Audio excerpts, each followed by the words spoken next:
गुरु पूर्णिमा के कुछ दिन पूर्व सूरत में शिविर किया था। उस समय हमने बतलाया था कि प्राय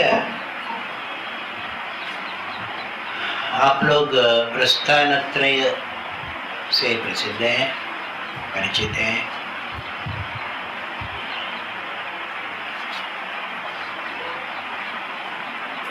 मैं समझता हूँ कि 3 प्रस्थान के अलावा संवित शास्त्र नाम से हम और 2 प्रस्थान को भी मान सकते हैं। ये बात उस समय मैंने बताया था।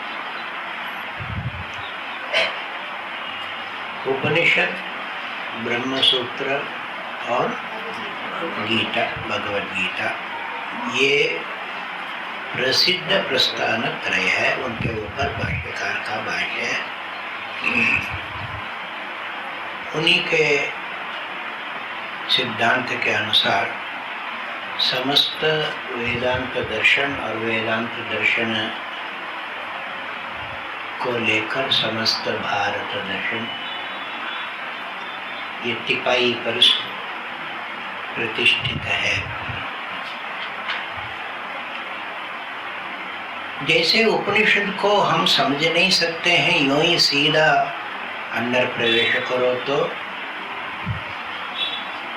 कहीं अर्थ का अनर्थ भी कर बैठ सकते हो और करते भी हैं। कोई तत्वमसी को अतत्वमसी ही अर्थ किया है।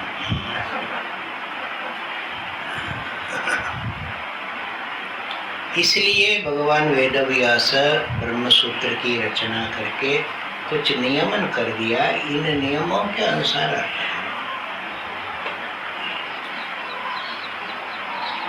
अब उन नियमों को सिर्फ अर्थ को यूं ही सुनकर समझने से वो अर्थ होता नहीं कि उपनिषद का अर्थ तो आपकी आत्मा है, आपकी आत्मा की अखंडता है, यही ना अर्थ है।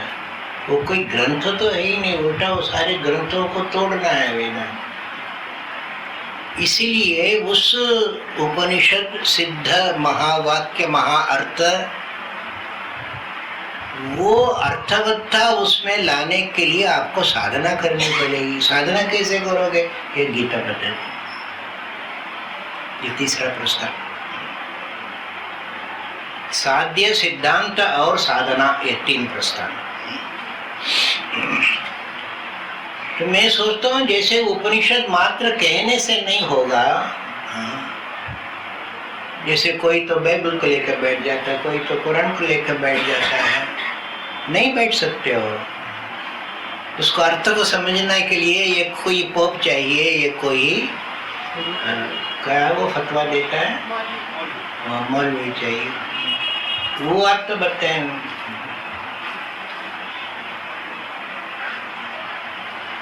उस अर्थ में भी अनर्थ हो जाता है, नहीं प्राय होता है। इसलिए वी नीड मोर क्लैरिफिकेशंस। इसलिए गीता के अर्थ को यदि समझना चाहोगे तो गीता क्या कहती है, तो उसको जरा और सरलतया समझने के लिए मन्मनाभो मद्भक्तो मद्याजी माम नमस्कुरु साधनाओं का सार संग्रह किया। सततं कीर्तयन्तो मां यतन्तश्च दृढव्रताः नमस्यन्तश्च मां नित्यं नित्ययुक्ता उपासते। इनके अंगों को समझने के लिए ये साधना के अंग कैसे, भजन कैसे किया जाता है, किसका किया जाता है, कैसे किया जाता है। अरे भावपूर्वक भजन होता है। भजन कोई क्रिया नहीं है। कुछ चीज को उठा के वहाँ डाल दिया, इधर देखते हुए पता नहीं कहाँ गिर रहा वो भी मालूम नहीं, क्योंकि वहाँ कुछ हो रहा है। अब ये कोई भजन नहीं है, कोई पूजन नहीं है।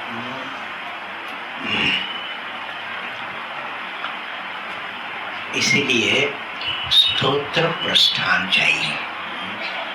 स्तोत्रों में ये भगवत स्वरूप, भगवत प्रभाव,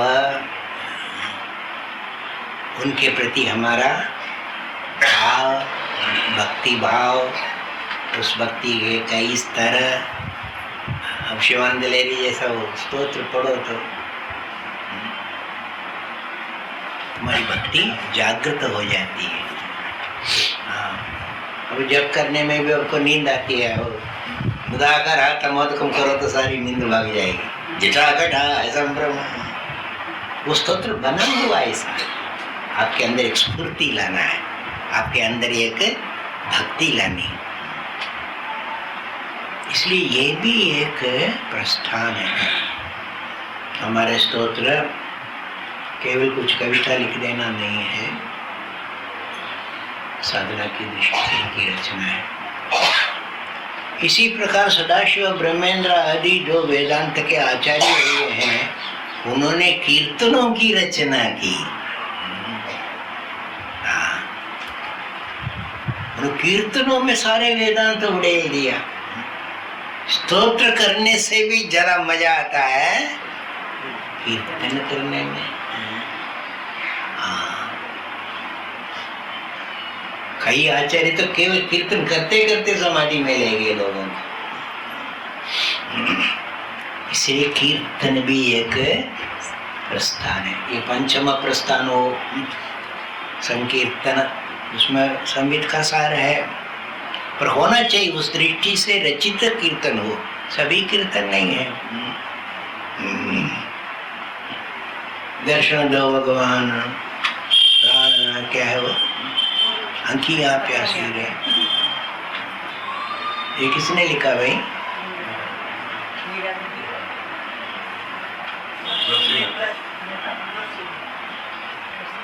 ये तो स्लमडॉग मिलियनेयर में गलती बोलकर भी उन्होंने ऑस्कर जीत लिया। ये सूरदास का नहीं है, सूरदास का इसका सिमिलर एक दूसरा गाना है, ये तो सिनेमा का गाना है। बाद में किसी ने बताया था।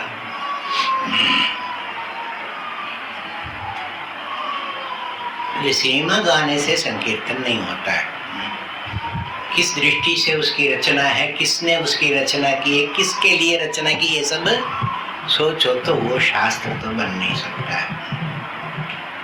संकीर्तन सार में उन्हीं ही भजनों को रखा गया जिसको आप सिनेमा गाने के लय में गा नहीं सकते।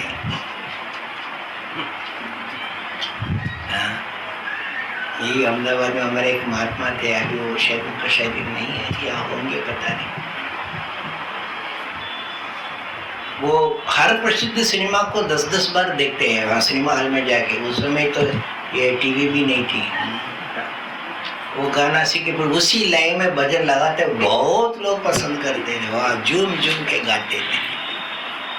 I was shocked. क्या भाव आप उत्पन्न कर रहे हैं, क्या वातावरण उत्पन्न कर रहे हैं। ये कोई सुनने में अच्छा लगता है इसके लिए नहीं गा रहे हैं हम, इसके द्वारा हमारे अध्यात्म चेतना जागृत होनी चाहिए। ये it's not sensual, it's spiritual.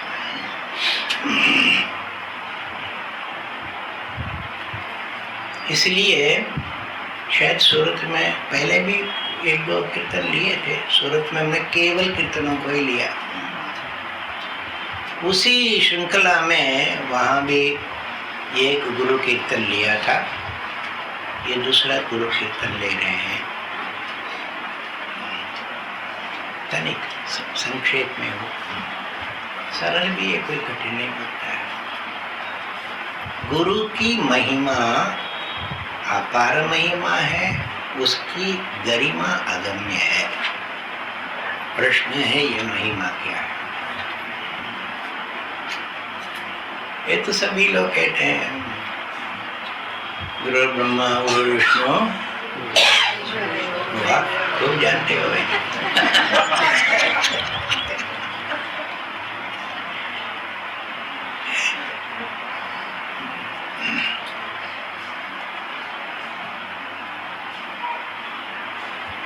महिमा का अर्थ क्या है? What do you mean by महिमा? अरे tell quickly, I have no time, huh? What do you mean by महिमा? Translate महिमा. ग्रेस नहीं, ग्रेस नहीं है? हैं? अरे ये मोदी जी की महिमा कहते हो ना? गुरु की महिमा है, गुरु की महिमा ने गुरु की व्हाट?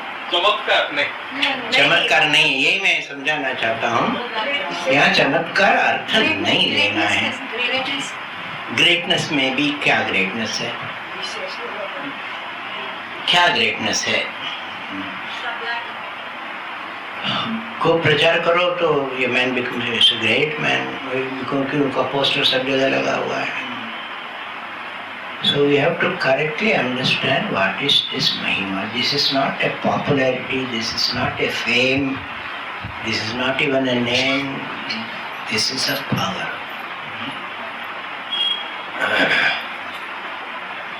Shakti, ताकत, splendid power. The sense of power, sense of splendor, ये सब महिमा के अर्थ में लिया है। दुर्गा सप्तशती का एक दूसरा नाम है देवी महात्म्य। महात्म्य, महिमा का भाव महात्म्य, महत्ता, महत्ता का प्रकट करना। This greatness is a little different from ordinary greatness.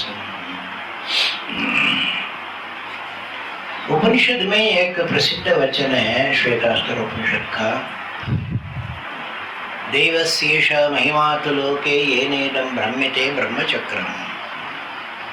देवस्य येष महिमा, परमेश्वर की क्या महिमा है? परमेश्वर की यही महिमा है। लोके महिमा, वो लोक देखो, see the world, that is the Lord's Mahima. When we see the world, we only see, if there is a flower, can I pluck it and thrust it in my nose? Can I cut it and take it, decorate my house?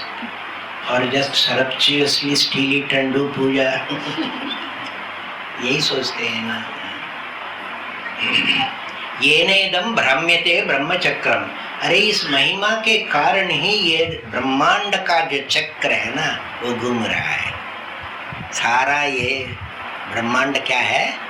घूम रहा है। ये चुप नहीं है, स्थिर नहीं है, कोई चित्र नहीं है। It is living, pulsating with power, continuously going on and on. उसको देखने से थोड़ा you can infer what is the power of God. ये प्रूफ तो यही है, एंटायर क्रिएशन। ब्रह्म का लक्षण करते समय भी यही लेना पड़ा। जन्माद्यसेतः ब्रह्मसूत्र में ब्रह्म का लक्षण किया। समस्त सृष्टि बनाने वाला, स्थिर करने वाला और लय करने वाला वो ब्रह्म है। तो महिमा के द्वारा ही तो कुछ अनुमान हो सकता है। शक्ति को देखकर फिर शक्तिमान का अनुमान कर सकते हैं। सीधा शक्ति कहने से भी इतना ये भाव नहीं आता है, उसकी ये महिमा है। देव की महिमा से ये ब्रह्म चक्र संचालित है, वैसे गुरु की महिमा इसके संचालन के द्वारा जरा अनुमान कर सकते हैं। तो ये ब्रह्मांड माला का संचालन वो कर रहा है ईश्वर। ये गुरु किस लोक का संचालन करते हैं? तो शास्त्र में कहा गुरु के लिए आत्मा ही लोक है। किम प्रजया करिष्यामो येषामयम् आत्मा लोकः, ऐसा उपनिषद में कहा।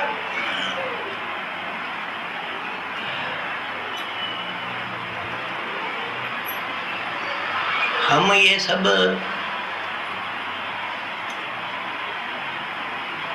कलत्र, पुत्र, वित्त आदि में हम जाने के हमें जरूरत नहीं है, क्योंकि हमारे लिए आत्मा ही लोक है। क्योंकि पुत्र चाहिए, पुत्र के बिना तो लोक नहीं, आगे लोक नहीं, गति नहीं होगी, ऐसा कहते हैं ना प्राय धार्मिक दृष्टि से। उस शास्त्रीय दृष्टि को लेकर कहा हम पुत्र को लेकर करेंगे क्या, हमारे लिए आत्मा ही। जब आत्मा प्राप्ति होगी तो फिर पुत्र की जरूरत नहीं, किसी की भी जरूरत नहीं है। आत्मलोक का संचालन करने वाले, इसलिए उसकी महिमा समझने के लिए या कम से कम अनुभव करने के लिए आत्मलोक में जाना, अनात्मलोक में नहीं जाना है। वो ये गुरु नहीं है, वो आपके वो टीवी के गवर्नमेंट, वहाँ जाओ, वो भी स्टिंग ऑपरेशन करके जाओ, बहुत मजा आएगा।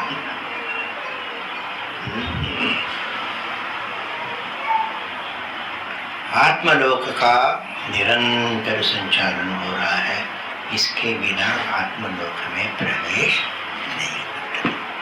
ये गुरु की महिमा है।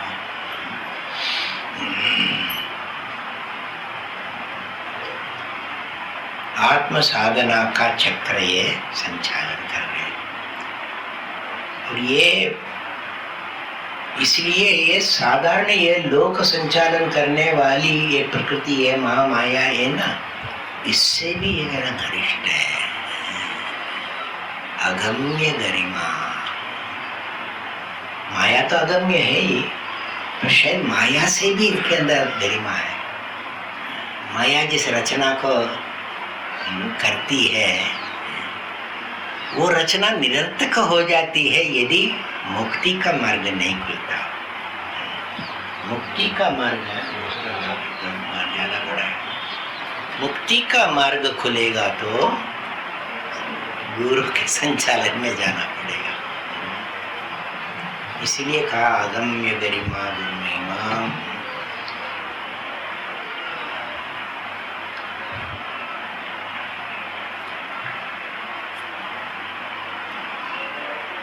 तो इसको जरा और खोलते हैं, इस अर्थ को खोलते हैं। आगे क्या लिखा?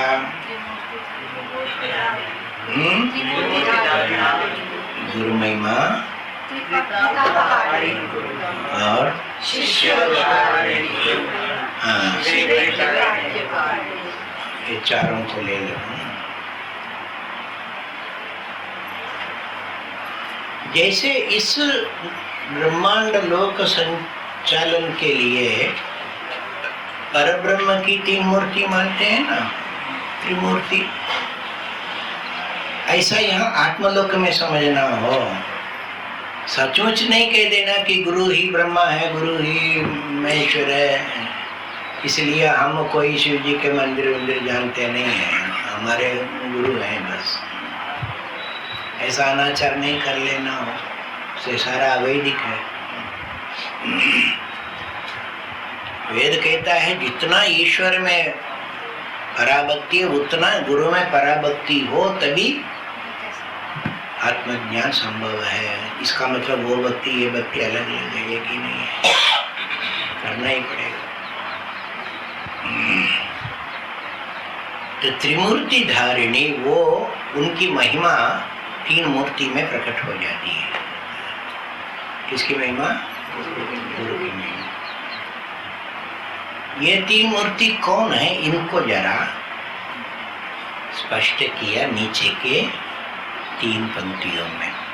ये जरा उल्टा क्रम में चला, संहार, स्थिति और फिर सृष्टि, ऐसा कही। मोटी दृष्टि से समझ लो, क्योंकि बहुत से लोगों के पास साहित्य नहीं है। गुरु सृष्टि करते हैं तो उनकी सृष्टि क्या है?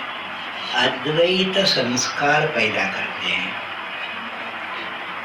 अद्वैत संस्कार, कभी उसकी वासना भी कहते हैं। ईश्वर भी है, ईश्वरानुग्रह देव पुंसाम अद्वैत वासना। ईश्वर अनुग्रह और गुरु का अनुग्रह,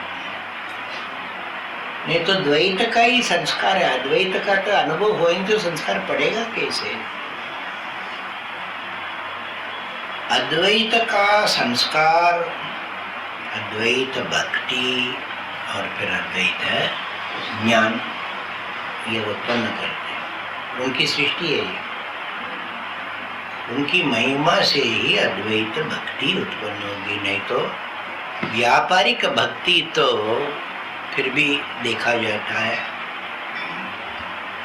क्या करें, और कोई मदद नहीं करता है तो चलो भगवान से ही प्रार्थना कर लें।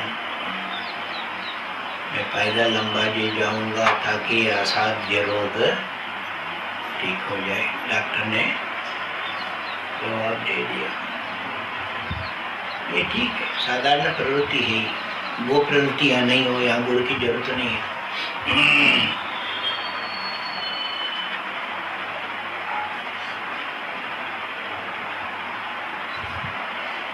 ये सब बातें नहीं जाने से रिपब्लिक का इस एक्सप्लॉइटेड। वो गवर्नमेंट बहुत सफल हो जाते हैं जो कहते हैं ये मेरा चित्र है, इस चित्र को रख के रोज ध्यान करो तो तुम्हारी समस्या हल हो जाएगी। लौकिक समस्या के लिए गुरु नहीं है, यदि होगा तो वो फिर गुरु है, गुरु नहीं है। तो सृष्टि स्थिति, जब ये संस्कार उत्पन्न हो गया, भक्ति करना चाहते हैं, भगवान को जानना चाहते हैं, तो साधना को सस्टेन करना पड़ेगा ना। उसके लिए योग बल चाहिए, मेध चाहिए। जैसे भगवान अर्जुन मांगता है तो उनको दिव्य दृष्टि देते, दिव्य चक्षु, ये गुरु ही दे सकता है। इसलिए साधना की योग्यता, यहाँ तक कह दिया अयोग्येपि योग्यता आपाद्य बोधयति गुरु सूर्य। जैसे सूर्य भौतिक दृष्टि से एक जीवनहीन शुष्क ग्रह घूम रहा है, डेड प्लैनेट, जिसके अंदर कोई जीवित रह नहीं सकता, उसको भी घुमा घुमा के कालांतर में जीवन उपयोगी बना देता है वो। बना देता है। क्या पता हमारे पृथ्वी भी ऐसी हुई होगी जैसे अभी चंद्रमा है, और चंद्र ऐसा कहना ठीक नहीं, चंद्रमा शायद जीवन है। इसलिए योग्यता को उत्पन्न करके फिर उस योग्यता को कायम रखना, आगे बढ़ाना, ये स्थिति है। तो संबित ब्रह्मा के रूप से संस्कार पैदा करते हैं, संबित विष्णु के रूप से साधना को निभाते हैं, उसके लिए बल देते हैं, संबित रुद्र के रूप से संहार करते हैं। किसका? तुम्हारे अज्ञान का, अविद्या का, तुम्हारी कामना का, तुम्हारे कर्म का। यही बंधन के कारण है, अविद्या, काम और कर्म, इनका संहार करते हैं, अंधकार वध करते हैं, कामदेव का दहन करते हैं। सब जो आता है ना, ये सब गुरु रूप से त्रिपुर संहार करते हैं। ये सब संहार समझ लेना हो।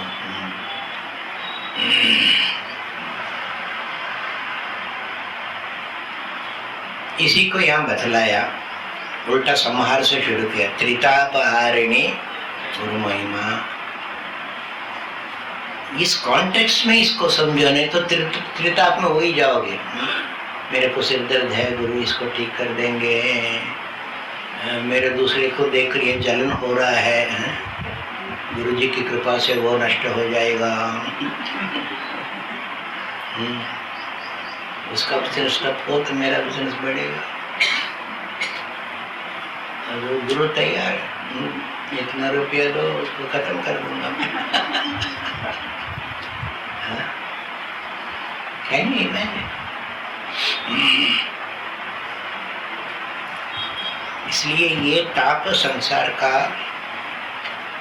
मुक्त होने की इच्छा है, बंधन का ये ताप है। 3 प्रकार के बंधन है,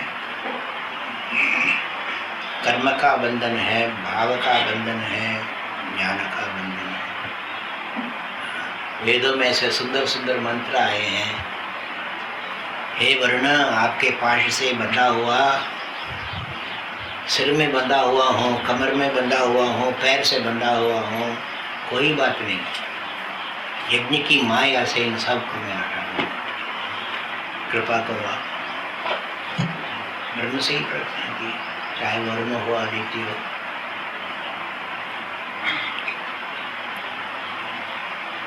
तो ये ज्ञान, इच्छा और क्रिया, ये तीनों में जो ये संकोच है, ये ताप है। त्रितापहारिणी, शिष्य का उद्धार वही आत्मबल के द्वारा, मेधा शक्ति देकर, आत्मबुद्धि पैदा करके, विवेक देकर, वैराग्य देकर।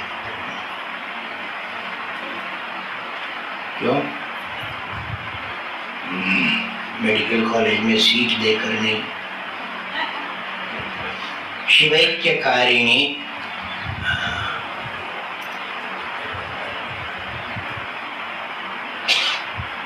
ये द्वैत बुद्धि हटा के अद्वैत वासना, ये सृष्टि है। तो सृष्टि स्थिति संहार को यहाँ बतला दिया।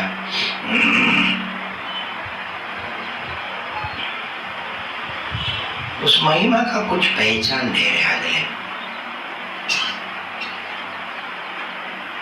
अगले पैराग्राफ में क्या बताया?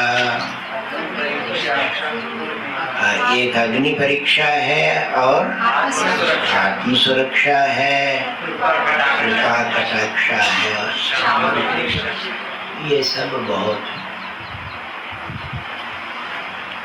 गहन बातें हैं। पर इनसे आप समझ सकते हो the power of Guru is felt, acting, संचालन कर रहा है। जब साधना करेगा तभी, you can't make a thesis out of it. अग्नि परीक्षा, अरे साधारण परीक्षा ही नहीं चाहता है। हाँ, क्यों मैं?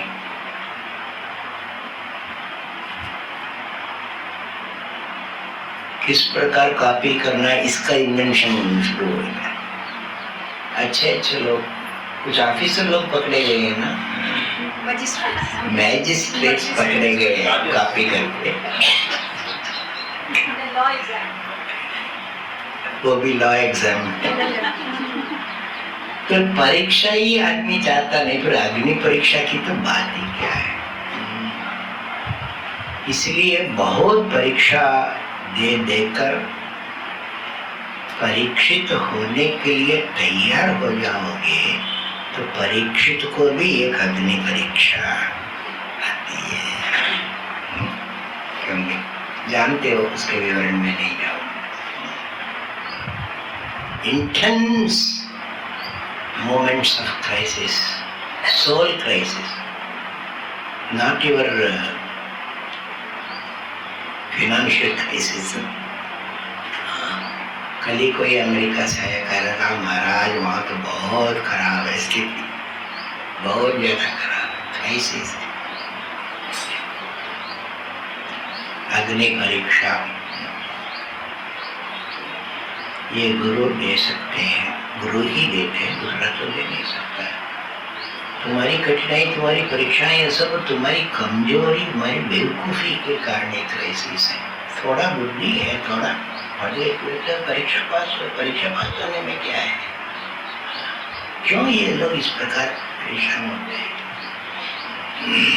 भगवान ने बुद्धि दी है, सबको बुद्धि दी है, परिश्रम करना नहीं चाहते हैं, आलस है। अग्नि परीक्षा उनके लिए जो खूब परिश्रम किया है, उनके जीवन में भी कुछ ऐसी परीक्षाएं आती हैं। They are all divinely designed crisis. उसके पीछे गुरु की महिमा महसूस करो तो फिर आत्म सुरक्षा। You are intact in that crisis. इसलिए ये साधक के लिए हो, साधक के लिए परीक्षा है, ये युधिष्ठिर के लिए परीक्षा है, द्रौपदी के लिए परीक्षा है, सीता के लिए परीक्षा है। ये सब साधारण नहीं है। क्या उनका स्थल था, उनको भी अग्नि परीक्षा करनी पड़ी। देखो कब बेचारे सारे प्रश्न को जवाब दिया युधिष्ठिर ने। यक्ष प्रश्न, यक्ष प्रसन्न हो गया, हाँ मैं बिल्कुल प्रसन्न हूं, पर तुम्हारे भाई लोग तो बेवकूफ हैं इसलिए मर गए। फिर भी तुम्हारी प्रसन्नता के लिए एक को मैं जला दूंगा, चूस। अब हमारे जैसे बेवकूफ होते तो कह देंगे चलो हमको प्रसाद मिल रहा है, पुरस्कार मिल रहा है। Yudhishthir knew that this is the अग्नि परीक्षा पहले परीक्षा थी, अब अग्नि परीक्षा है।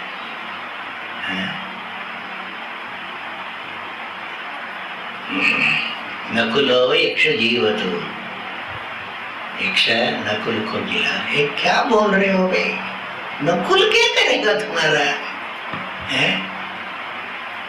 देखने में मुखड़ा अच्छा है, ये चले कि क्या करोगे? सहदेव फिर भी थोड़ा सा अश्व विद्या वगैरह जानता था।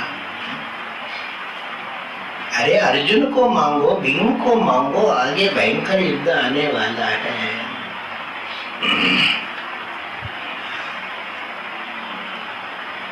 युधिष्ठिर मुस्कुराए, देव मैं जानता हूं, पर आप जैसा मैं यहाँ हिसाब नहीं लगा सकता हूं।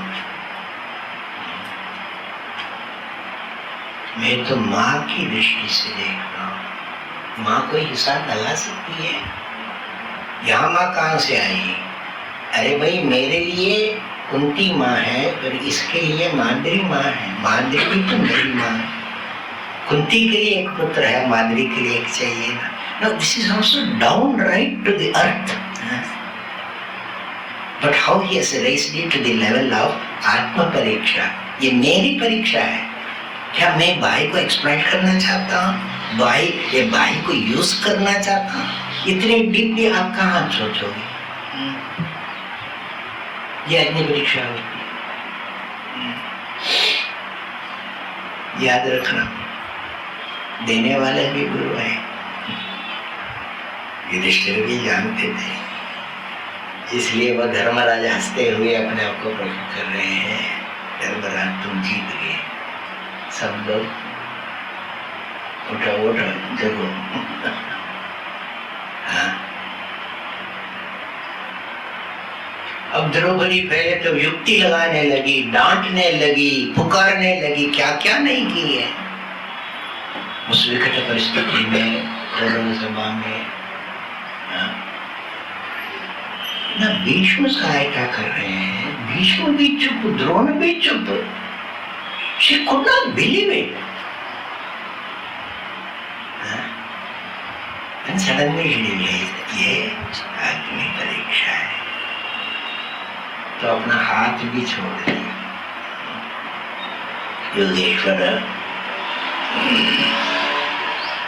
तो याद रखना ये हर एक साधक के जीवन में आएगा, आना चाहिए अग्नि परीक्षा। तो इसलिए अपने दृष्टि को, लक्ष्य को, विवेक को तीक्ष्ण रखो। नहीं तो फिर परीक्षाएं होती रहेगी, फिर अग्नि परीक्षा चली जाएगी। Some foolish solution will come and the miserable existence will continue. आत्मोन्नति का मार्ग चुने थे, चक्कर में पड़े। चक्कर में क्या, फिर वापस वहीं आना पड़ेगा। आत्म सुरक्षा, क्योंकि वो साधक जानता है कितना भी विकट परिस्थिति हो, physically, mentally, even spiritually, I cannot die, impossible. आत्मा मरती नहीं है, ये सबसे पहले अर्जुन को बता दिया भगवान ने। चिल्ला चिल्ला के सारी श्रुति बतलाती है। अपने को जड़ मत मानो, अपने को शरीर मत मानो, अपने को कोई रिश्ता मत मानो, फिर तुम इस रिश्तों को निभा सकते हो। इसको जाने बिना जाओगे तो महान दुख। पुत्र दुश्मन है, कलत्र तो वैरी है, वित्त तो एक फंसना है। यदि नहीं जानोगे, अपने आप को जड़ जानोगे तो क्यों भाई? शरीरे कष्टे रिपो पुत्र वर्गे सदा बीति मूले कलत्रे धने वा न कश्चित विरज्यते हो देवी चित्रम। इनमें कभी ये विरति नहीं, विरति का मतलब है कि छोड़ के चले जाएंगे। सही मूल्यांकन करो उनको। कथम त्वत् कटाक्षम विना तत्वबोध। इससे अनुमान करते हैं आपका कटाक्ष भी नहीं हुआ, इसलिए इनको ठीक तरह से ये लोग समझ नहीं पा रहे हैं। कृपा कटाक्ष सब एक दूसरे से संबंधित।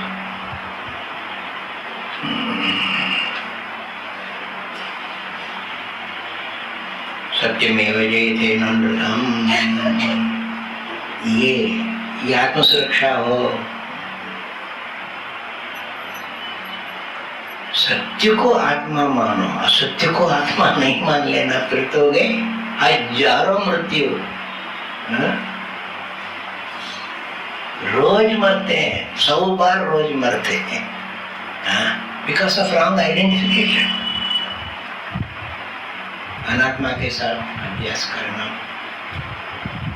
सचमुच तो आत्मा मर नहीं सकती। नहीं, वो प्रसिद्ध श्लोक आप जानते होंगे, यथा चतुर्भिः कनकः परीक्ष्यते। बोल, यथा चतुर्भिः कनकः परीक्ष्यते।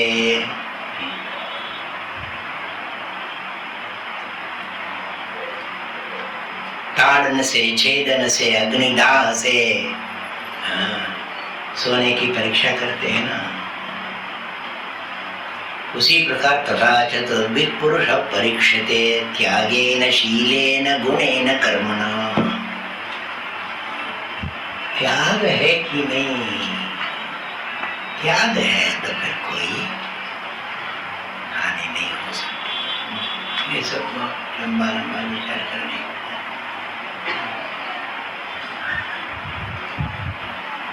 शांभवी दीक्षा बहुत रहस्यमय है।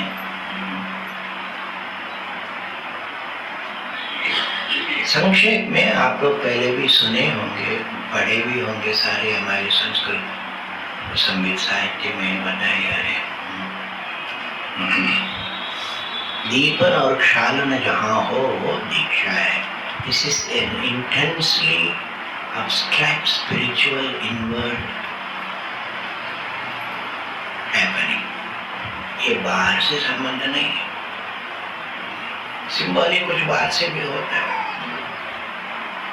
दीक्षा से एक विशेष शक्ति चेतना जागृत होती है और कुछ बाधक चेतना वृत्तियां धुल जाती हैं।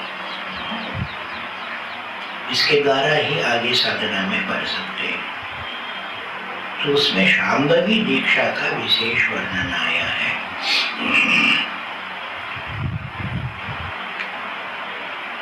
अब वर्णन करेंगे तो हमेशा कोई एक मोटे दृष्टांत से या उपमा से करते हैं, नहीं। खास करके तंत्र शास्त्रों में ये शांभवी दीक्षा है, लोग उसको लिटरली मान लेते हैं और बहुत हास्यास्पद हो जाता है।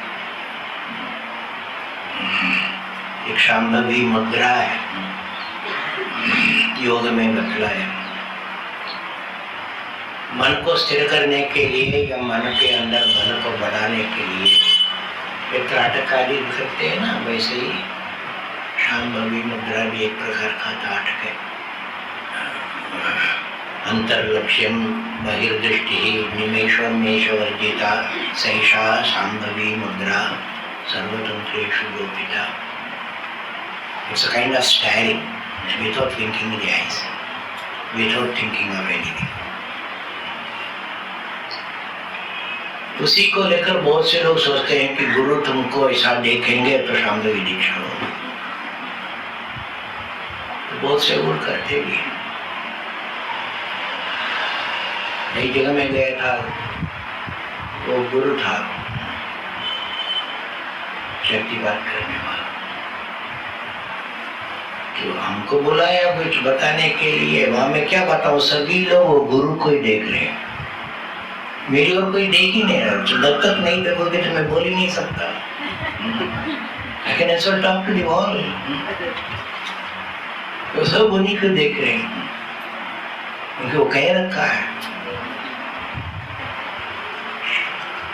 इस प्रकार अनर्थ हो जाता है।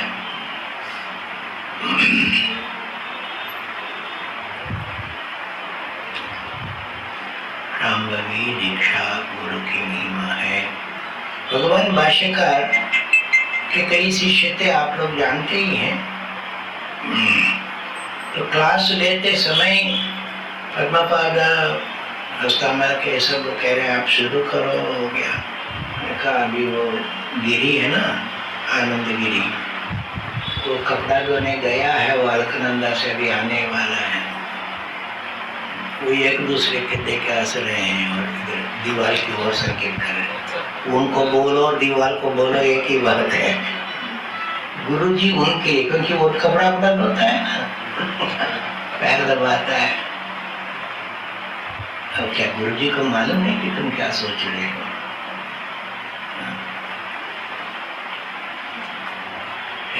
This is too much. तो इसलिए उन्होंने संकल्प, उनका संकल्प क्या है, सारी विद्या का प्रकाशन हो गया उनके अंदर। तो वो धोए हुए कपड़ा लेकर ही नाचते हुए, गाते हुए, तोटकाष्ट गाते हुए आए। तोटक एक चंद है, इसलिए उसका नाम ही तोटकाचार्य पड़ गया। सब लोग चकित रही है, गिरी को क्या हो गया? ये तो शुद्ध सुंदर संस्कृत श्लोक बोल रहा, वो भी सद्य रचित श्लोक, स्वरचित श्लोक। सब एक दूसरे के मुंह देखने लगे। गुरुजी मंद मंद मुस्कुरा रहे थे। आओ गिरी आओ, आजा बैठ जा, तुम्हारे लिए हम प्रतीक्षा कर रहे हैं। लोग समझ गए। इसलिए शास्त्र में कहा दर्शनात् स्पर्शनात् शब्दात् कृपया शिष्य देह के जनयेद्यः समावेशम शांभवम सही देशिक।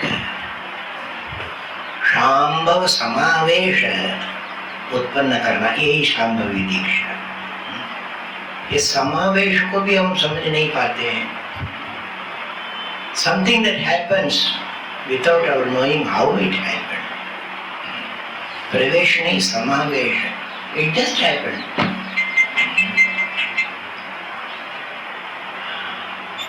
अब यहाँ दर्शन से, स्पर्श से, शब्द से, ये these are all very very subtle, स्थूल नहीं है। आंख फाड़ फाड़ के देखना नहीं है, हाथ लगा लगा के छूना नहीं है। स्पिरिचुअल प्रोसेस टेक्स प्लेस जहाँ शिष्य के अंदर नूतन शक्ति ग्रंथियों को खोल देते हैं। ये शांभवी दीक्षा है।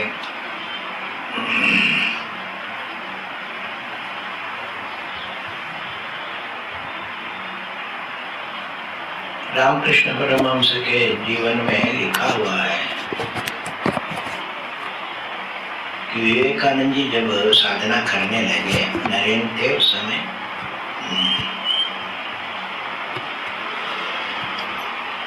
तीव्र साधना करने लगे।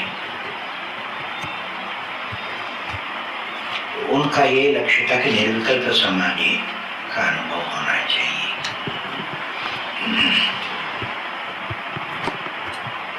रामकृष्ण को सावधान करते थे, धीरे धीरे चलो, तुम इतना ज्यादा नहीं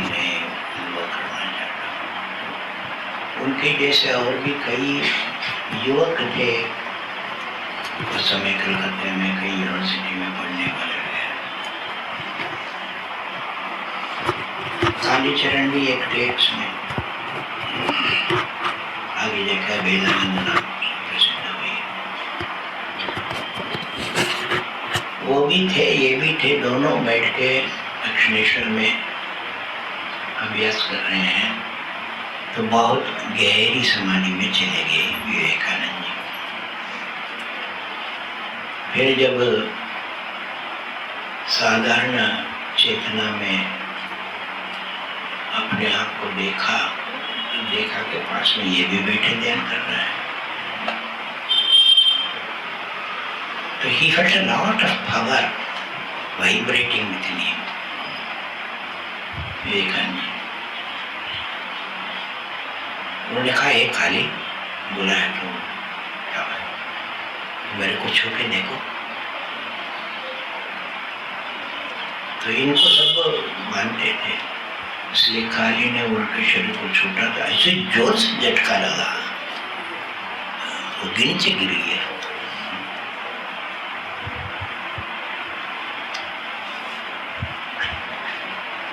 ये बात जब उन तक पहुंची, उन तक तो पहुंचना ही था। इन लोगों ने खुद बताया ऐसा ऐसा हुआ, इसका क्या मतलब। एक जोर से थप्पड़ मारा विवेकानंद जी को। नालायक कहीं का। अब 10 रुपया कमाता है तो खर्च करने लग गया, अभी से खर्च करने लगा। ऐसा कभी नहीं करना। तुमको मालूम है कितना नुकसान तुमने उसको पहुंचाया। उन्हें कहा नुकसान क्या पहुंचा, मैंने तो कोई नुकसान, ऐसे गिरा तो क्या, उसमें कोई नुकसान थोड़ा हुआ। अरे मैं अंदर की बात कह रहा हूँ। उनके संस्कारों में तुम जबरदस्ती से ये मेस्मरिज्म कर करके लोग जो करते हैं ना आजकल, पता नहीं क्या क्या होने लगा। ये दूसरे देशों में ऋषि सभ्यता संस्कृति में देख देख कर नया नया परीक्षण कर रहे हैं। वो क्या रेग्रेशन क्या होता है? रेग्रेशन, फास्ट लाइफ, क्या क्या। मैंने उषा रानी को समझाया, इसके यहाँ आप तो सीखने जा रहे हैं, आपको मालूम है कितने नुकसान आप कर रहे हो। दूसरे के मन में प्रवेश करके उनके अंदर कुछ वृत्ति उत्पन्न करना, चाहे कितनी भी अच्छी दृष्टि से आप कर रहे हो, you have no right to do it unless you are a total master. ये करने वाले साधारण एक पुरुष है, उनके अंदर कोई स्पिरिचुअल अवेकनिंग नहीं, टेक्निक मैस्मरिज्म। ये मैस्मरिज्म नहीं समझ लेना हो।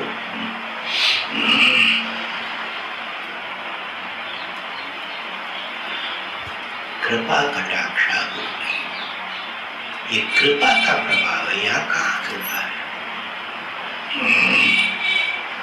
एक ये करने वाला एक वेस्टर्न आदमी, वो उनसे पूछा, वो अपने को गुरु कहता नहीं है, नहीं don't make this mistake, I am not a spiritual man, I do it to help other, you are not a spiritual, you are not right to do this. वो खुद कहता है मेरा स्पिरिचुअली कोई मेरा वो साधना नहीं है, और उसको वो बहुत अच्छा मानता है। वैसा नहीं हो गया, अंतिम श्लोक छोड़ना पड़ेगा, पूरा करना। लोग बैठे बैठे थक गए भाई, जो थके हुए वो तो चले गए ना। आप लोग बैठोगे 10 मिनट और। रसमय विकसन गुरु महिमा, ये एक अंतिम बात कह रहे हैं।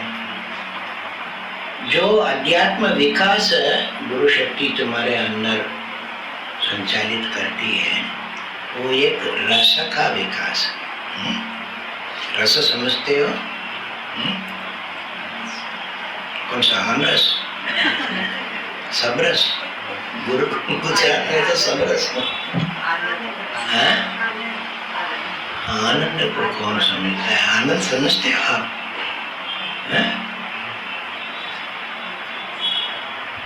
क्यों भाई? आनंद तुम समझते हो? आनंद किससे आता है? आइसक्रीम से आत्मतृप्ति महसूस की? अरे बाप रे बाप, नमस्कार है भाई आपको। आत्मतृप्ति आ गई तो झंझट खत्म हुआ। रस 3 प्रकार का है। प्राकृत रस है, जागृत रस है, आत्म रस है।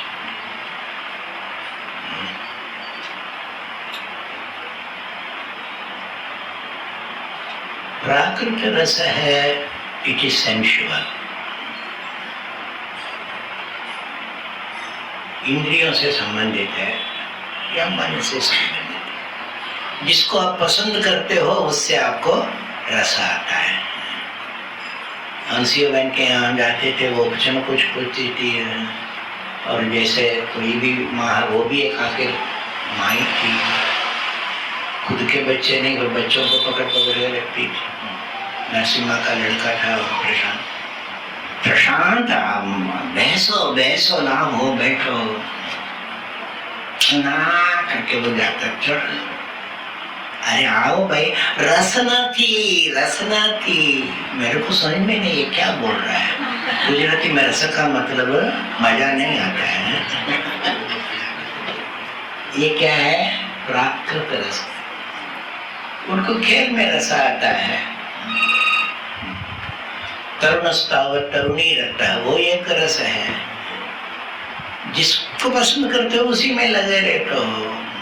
ये क्या है? ये प्रकृति तुमको ये वासना देती है ना? बालस्तावत क्रीड़ा, तरुणस्तावत तरुणी। इससे थोड़ा परिष्कृत होने वाले, संस्कृति से, साधना से, या क्या उसको कहते हैं, विद्या से, शिक्षा से चित्त में परिष्कार आता है। You develop higher tastes. ठीक है, जिसमें अभी कहा था मैंने, you enjoy doing what you like, but then you must have the capacity to raise the level of your enjoyment. बचपने में खेलते हैं, जीवन भर भी खेलोगे, क्या बचपना ये है। इसीलिए एस्थेटिक सेंस इज डेवलप्ड। कलाकारों से, विचारवान से संपर्क करने से उसमें एक टेस्ट बढ़ जाता है। ऐसा होने पर फिर शास्त्र पढ़ो या कोई गहन विषय लो तो उसमें भी रस आता है। डेवलप्ड टेस्ट, जागृत रस, दिस इज एस्थेटिक लेवल। यहाँ जो है ये स्पिरिचुअल लेवल में है आत्मरस, इसको आत्मीयता, साधारण भाषा में प्रेम भी कहते हैं। यहाँ वो रस का संबंध आत्मा से, रसो वैसा। अरे सचमुच जो चैतन्य है ना, वो ही रस है, उसमें रस है। जो आप आनंद आनंद कहते हैं ना, आनंद तो आत्मा का स्वरूप है, परब्रह्म का स्वरूप है। आपको आनंद मिल गया तो परब्रह्म मिल गया। हमको आनंद नहीं मिल रहा है, आश्वासन जरूर मिल रहा है। मैंने कहा तृप्ति मिली, हाँ मिलती है। आत्मन्येव च संतुष्टः यस्त्वात्मरतिरेव स्यात् आत्मन्येव च संतुष्टः।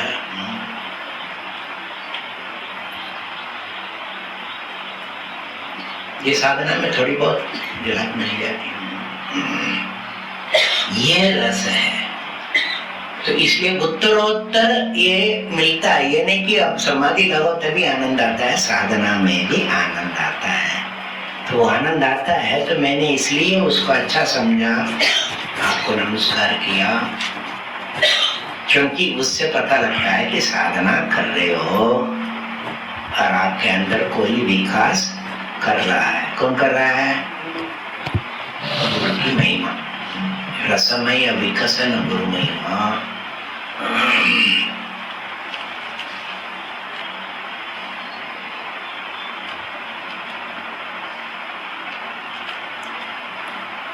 रहस्य प्रकटन, ये अध्यात्म विषय जो है ये हमेशा रहस्य है।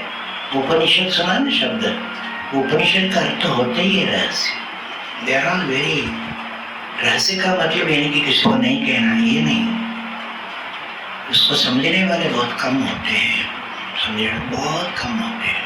रहस्य, रहस्य माने Elon, excluding others.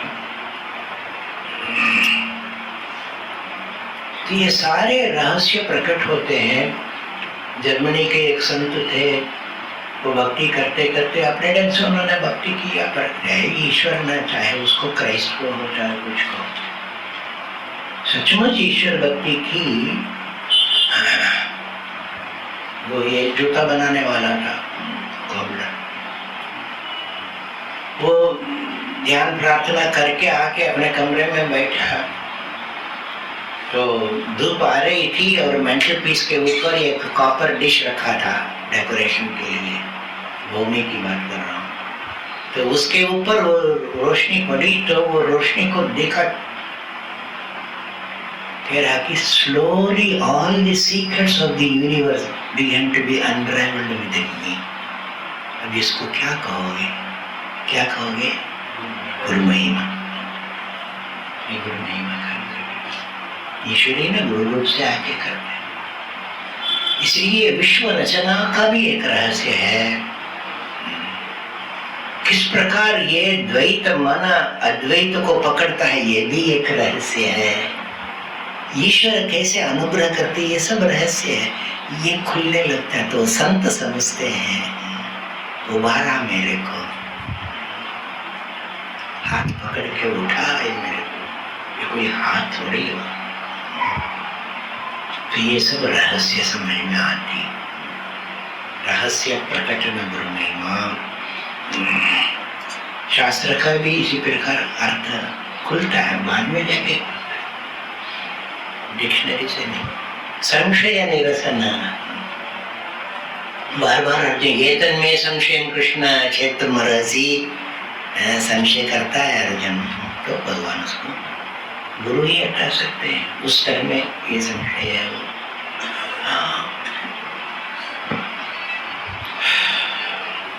Sukhdev ji में संशय था, ये प्रसिद्ध आप जानते हो।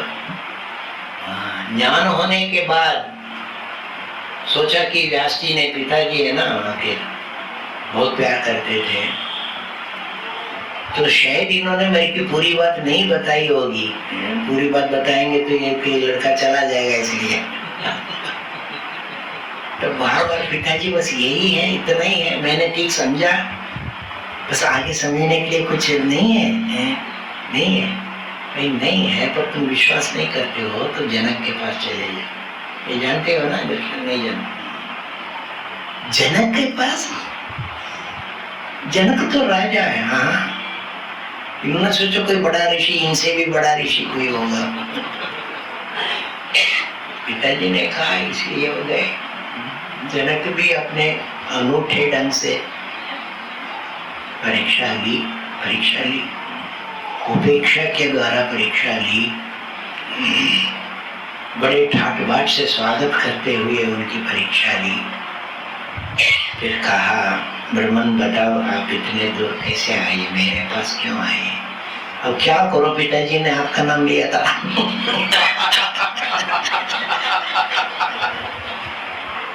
पिताजी ने लिया तो किसी कारण से लिया होगा। मैं उनको पूछता हूँ कि मेरी स्थिति क्या ठीक है, इससे आगे और कुछ नहीं है। वो कहते हैं जनक के पास जाओ। बस यही प्रश्न आपका, बस यही प्रश्न है। आपकी स्थिति ठीक है, इससे आगे कुछ नहीं। ये पूछना चाहता तुम कौन होते हो बताने वाला? उन्हें सोचा कैसे कहते हैं, इसका आधार है, ये मालूम था तुम ये पूछोगे। तब बताया, न दृश्येत से ब्रह्मन मुक्तस्त्वं भ्रांति मुत्सृज। किसी भी दृश्य में तुम्हारी आस्था नहीं है, उसको लेकर परेशान नहीं होते हो, चाहे वो अपमान का दृश्य हो या सम्मान का दृश्य हो, उसको लेकर फिर परेशान नहीं होते हो। जब दृश्य बाधित हो जाता है उसके आगे कुछ नहीं, सर्वत्र पूर्णात्मा सुस्मिक्षिताम जगदिदम तद्बाधितम दृश्यताम। पूर्णात्मा का अनुभव आपका हो गया, नहीं तो ये जगत बाधा नहीं हो सकता है। इसलिए ये एक भ्रांति आपकी है, वहां भी एक भ्रांति है कि मैं मुक्त नहीं हूं, ये भ्रांति है, आप मुक्त है, बस कहते ही वो चला। संशय निरसन गुरु महिमा।